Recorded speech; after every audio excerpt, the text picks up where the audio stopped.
A'udzubillahiminasyaitonirrajim. Bismillahirrahmanirrahim. Assalamualaikum warahmatullahi wabarakatuh. Alhamdulillah la haula wala quwata illa billahil aliyyil azim. Raditu billahi rabba wa bil islami dina wa bi Muhammadin nabiyya wa rasula bil Qur'ani imama bil ikhwan rabbi sini imam wa rasulullah wa bi rahmatika ya arhamar rahimin. Alhamdulillah segala puji bagi Allah, pada hari ini kita bisa menunjukkan program kita, yakni tafsir hadis ekonomi Islam. Salam mari kita curahkan kepada uswatun hasanah kita Nabi besar Muhammad sallallahu alaihi wasallam, berikut pada keluarga, sahabat, para pengikutnya yang setia hingga akhir zaman. Mudah-mudahan kita akan senantiasa istiqomah mengamalkan sunnah-sunnah beliau dan akhirnya kita akan mendapat syafaat yaumil qiyamah. Amin ya rabbal alamin.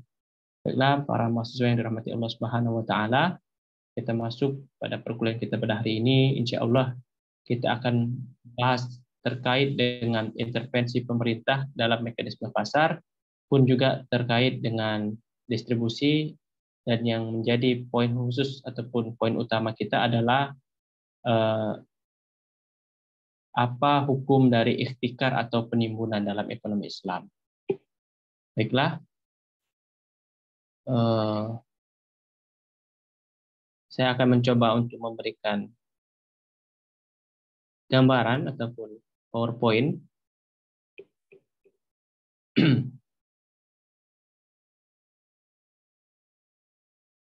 terkait dengan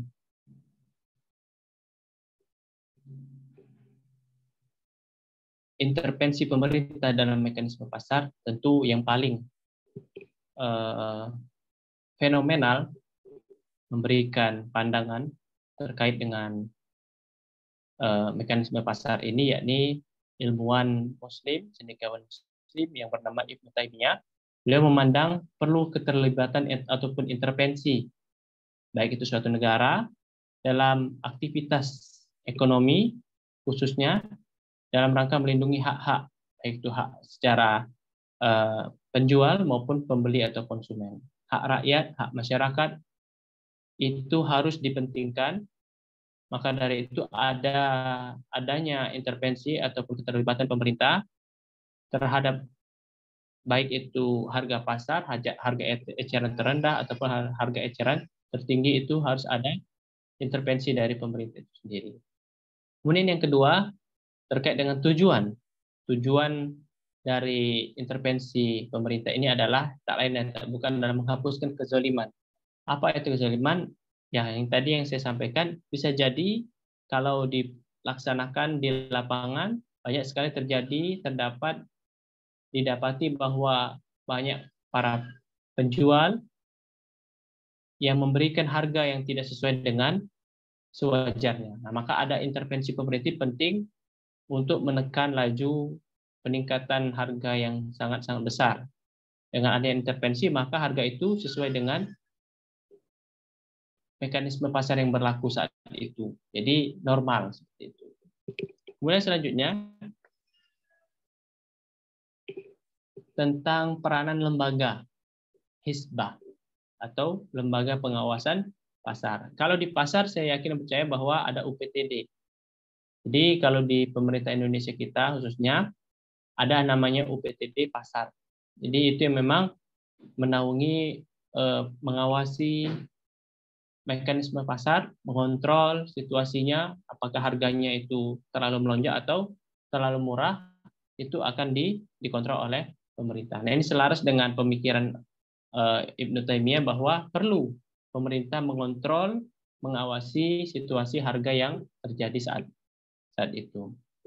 Apakah normal ataukah naik ya, seperti itu. Seperti yang saya contohkan bahwa mendekati bulan suci Ramadan, maka hampir sebagian besar termasuk sembako, termasuk juga makanan-makanan pelengkap lainnya seperti daging, bawang, cabai, dan lain-lain itu meningkat. Nah, ini perlu ada intervensi oleh pemerintah sehingga memang sesuai normal, tidak mengalami lonjakan yang sangat tinggi ataupun faktor yang lain yang tidak wajar. Intinya tujuan lembaga pengawas pasar atau pemerintah ini mengintervensi pasar Tak lain tak bukan untuk memberikan keseimbangan, kewajaran, dan kenormalan harga. Kemudian etika bertransaksi dalam pasar. Nah, ini yang akan kita ambil di poin terakhir nomor 2 ya. Poin pertama, etika yang pertama adalah adil dalam takaran dan timbangan. Kemudian yang kedua, larangan mengkonsumsi riba. Yang ketiga, kejujuran dalam bertransaksi atau bermuamalah. Kemudian yang selanjutnya, larangan ba'i najasi. Kemudian selanjutnya, larangan talaki al-rokban atau menjemput penjual, adanya asymmetric information. Kemudian larangan menjual barang yang belum sempurna kepemilikannya. Nah, yang ini menjadi poin kita hari ini. Pembahasan khusus ataupun poin khusus kita pada hari ini adalah larangan penimbunan harta atau ikhtikar. Kemudian yang terakhir, konsep kemudahan dan kerelaan dalam pasar. Adapun ijma yang mendasari teori harga dan mekanisme pasar dalam ekonomi Islam, yang pertama ijtihad Umar. Jadi Umar memberikan ijtihad bahwasanya tentang larangan menimbun barang.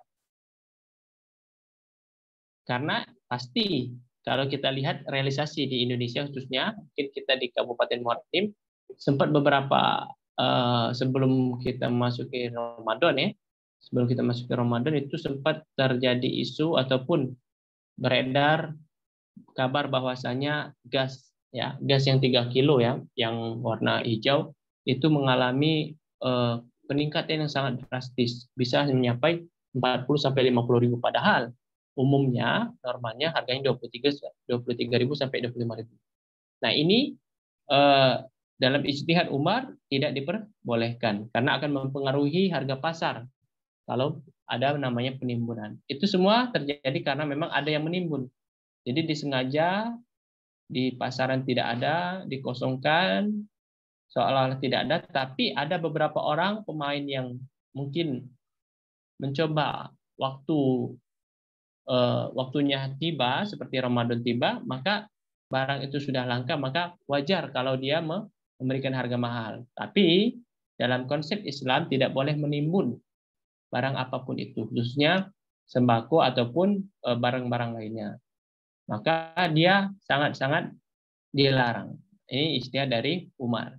Kemudian ijma ulama terkait dengan pencegatan penjual sebelum masuk pasar. Jadi kalau contohnya ketika ada si A baru pulang mengambil ataupun memanen durian misalkan, ada seseorang yang mencoba untuk mencegat sehingga harganya itu bisa dikompromikan. Padahal harga pasar sudah ditentukan. Maka di ini juga secara keseluruhan ijma ulama bahwa tidak diperbolehkan mencegat penjual sebelum masuk ke pasar. Kemudian yang terakhir, ijma ulama tentang larangan najasi dalam jual beli. Kemudian selanjutnya yang menjadi poin bahasan kita adalah terkait dengan penimbunan tadi ya. Kita langsung saja. Nah, sebelumnya sedikit menambahkan informasi terkait dengan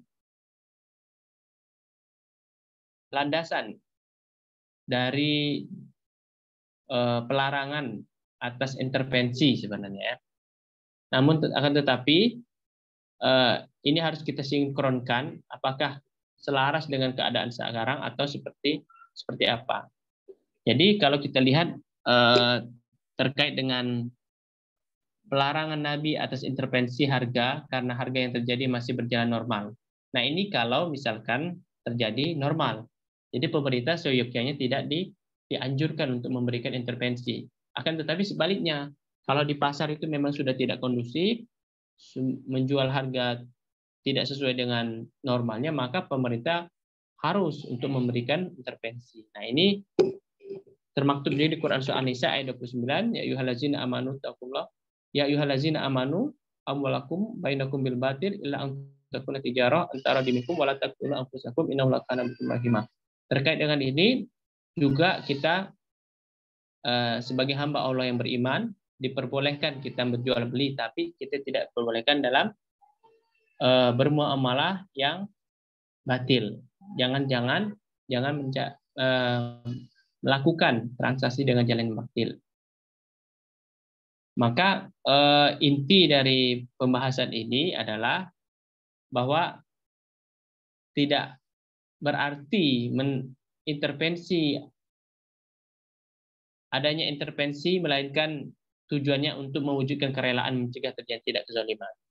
Nah, selaras dengan hadis Nabi ini, melarang seandainya pemerintah memberikan intervensi harga, mengintervensi pasar, itu kalau normal, normal saja. Tapi kalau keadaan tidak normal, melonjak sangat luar biasa, maka bisa diberikan intervensi oleh pemerintah. Pun juga di Quran Surah An-Nisa ini, bertransaksi dengan jalan yang baik, bukan sebaliknya menjalankan transaksi tidak baik ataupun dengan jalan yang batil, maka ini perlu juga diintervensi oleh pemerintah ketika ada salah satu pihak penjual atau pembeli melakukan transaksi yang batil.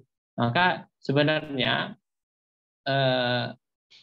ini selaras dengan tujuan yang akan menjadi goal setting dari ekonomi Islam adalah mewujudkan kerelaan dan mencegah terjadinya tindak kezaliman. Jadi kalau dalam transaksi itu harus antara dimingkum, harus suka sama suka, dan jangan sampai menzolimi ataupun memberikan kerugian bagi salah satu pihak, baik menjual maupun membeli. Kemudian pembolehan kewajiban akan intervensi harga. Nah, adanya intervensi pemerintah ataupun dalam kehidupan ekonomi kita, yang pertama ikhtikar, yang saya sampaikan di awal tadi, yang menjadi poin penting atau pembahasan kita pada hari ini adalah ikhtikar atau penimbunan. Apa itu ikhtikar? Komoditas yang ditimbun merupakan kebutuhan pokok. Jadi catatan juga, ini menjadi sebuah kebutuhan pokok oleh setiap masyarakat, atau merupakan barang yang sedang diminati yang tujuannya bersifat spekulatif. Nah, ini menjadi pembolehan kalau pemerintah ingin mengintervensi. Misal ada si A menimbun gas tadi, pemerintah harus mendesak, memberikan penjelasan, memberikan informasi yang jelas terkait dengan harga. Jadi kalau sudah barang itu ditimbun, otomatis akan mahal karena sangat-sangat terbatas di pasaran. Maka ketika dijual dia akan naik.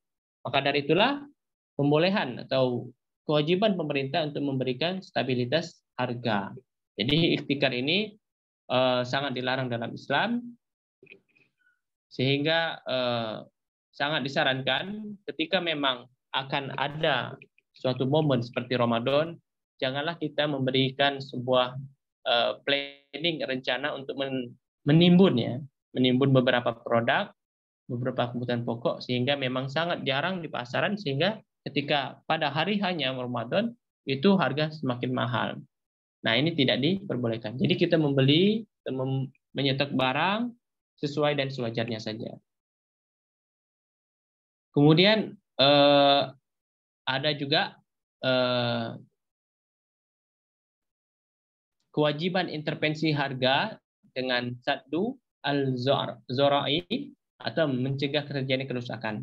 Jadi sebagian ulama fikih berpendapat bahwasanya negara memiliki hak untuk melakukan intervensi apabila terjadi sekelompok orang yang melakukan eksploitasi harga terhadap komoditas yang ada atau kebutuhan pokok masyarakat dengan menaikkan harga tanpa ada justifikasi yang dipermenangkan oleh hukum. Nah, ini juga dalil yang menguatkan bahwa ulama bersepakat bahwa negara boleh memberikan intervensi ketika memang ada sekelompok orang yang mengeksploitasi harga. Kemudian konsep maslahah. Ketika pemerintah memandang hal tersebut sebagai kemaslahatan, maka saat itu pula intervensi dapat dilaksanakan. Ada beberapa kondisi yang memperbolehkan pemerintah dalam hal intervensi tadi. Yang pertama, pada saat perang, musim paceklik, dan lain sebagainya. Nah, jadi kalau misalkan perang, kita bisa melihat ya, saudara-saudara kita yang ada di Palestina yang mungkin saat ini masih belum merdeka atau belum kondusif, maka pemerintah diperbolehkan ya memberikan intervensi, baik itu intervensi harga maupun intervensi pasar secara keseluruhan. Pun juga yang terjadi di beberapa negara yang lain mungkin yang mengalami musim paceklik. sehingga pemerintah bisa menekan harga, tidak boleh menganjurkan seluruh penjual untuk memberikan harga terbaik, sehingga pada saat musim paceklik terjadi ataupun tiba, masyarakat atau konsumen membeli dengan harga yang sesuai dengan kondisi saat itu. Apalagi kita saat ini mungkin kita sadari sudah 2 tahun lebih kurang kita mengalami yang namanya pandemi COVID-19, masa-masa di mana banyak sekali orang yang mendapatkan cobaan, sehingga pemerintah harus memberikan pelayanan publik terbaik sehingga semua orang ataupun masyarakat bisa mendapatkan kebutuhannya sehari-hari, khususnya seperti kalau saya dengarkan ada beberapa BUMN yang memberikan subsidi ya, seperti beras, kemudian gula, gandum itu dari PT BUMN apa namanya Bulog ya, Bulog itu. Nah, dari sinilah pemerintah bermain atau memberikan kebijakannya, melayangkan kebijakannya untuk memberikan kemaslahatan kepada umat, memberikan harga terbaik untuk masyarakat yang memang terkena dampak dari COVID-19 ini, atau musim paceklik kalau dalam contoh kasus yang ada.